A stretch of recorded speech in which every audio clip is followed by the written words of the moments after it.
నమో నారాయణాయ. అందరికీ నమస్కారం. ఈరోజు ఈ వీడియోలో మనం శ్రీ మత్స్య స్తోత్రాన్ని, ఈ స్తోత్రం యొక్క అర్థాన్ని, ఈ స్తోత్రాన్ని పఠించడం ద్వారా పొందే ప్రతిఫలాన్ని తెలుసుకుందాం.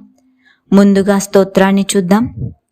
నూనం త్వం భగవాన్ సాక్షాద్దరిన్నారాయణో వ్యయః అనుగ్రహాయ భూతానాం ధత్సే రూపం జలోకసాం. అనగా నిస్సందేహముగా నీవు సాక్షాత్ భగవంతుడవు, వర్ణించ వీలు కాని హరివి, నారాయణుడవు. సకల ప్రాణులపై దయను చూపడానికి నీవు జలచర రూపాన్ని ధరించినావు.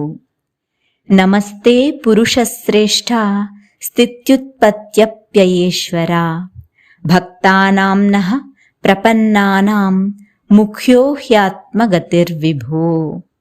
అనగా పురుషులందరిలో శ్రేష్ఠుడవు, సృష్టి స్థితి లయలకు అధిపతివి, శరణు వేడిన భక్తులకు ఆశ్రయం అయిన ప్రభు, నీకు నమస్కరిస్తున్నాను.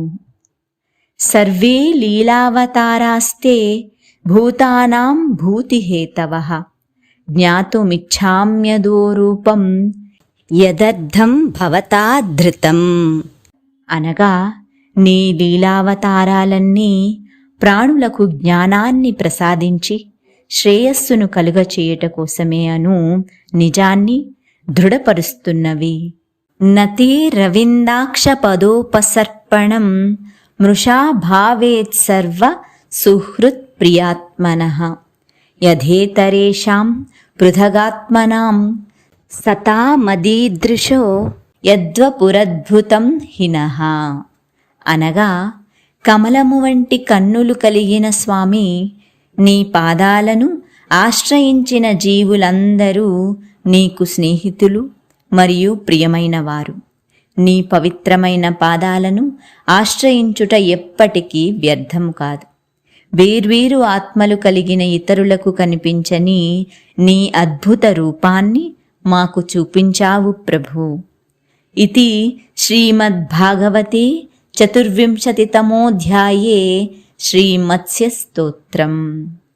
ఇది శ్రీమద్భాగవతములోని 24వ అధ్యాయంలోని శ్రీమత్స్య స్తోత్రం. ఇప్పుడు ఈ స్తోత్రాన్ని పఠించడం ద్వారా పొందే ప్రతిఫలాన్ని తెలుసుకుందాం. ఈ మత్స్య స్తోత్రాన్ని శ్రద్ధాభక్తులతో ప్రతినిత్యం పఠించుట ద్వారా ఆర్థిక సమస్యలు తీరును, రక్షణ కలుగును, శారీరక మరియు మానసిక సమస్యల నుండి ఉపశమనం కలుగును, మంచి ఆరోగ్యం లభించును. ఓం నమో నారాయణాయ.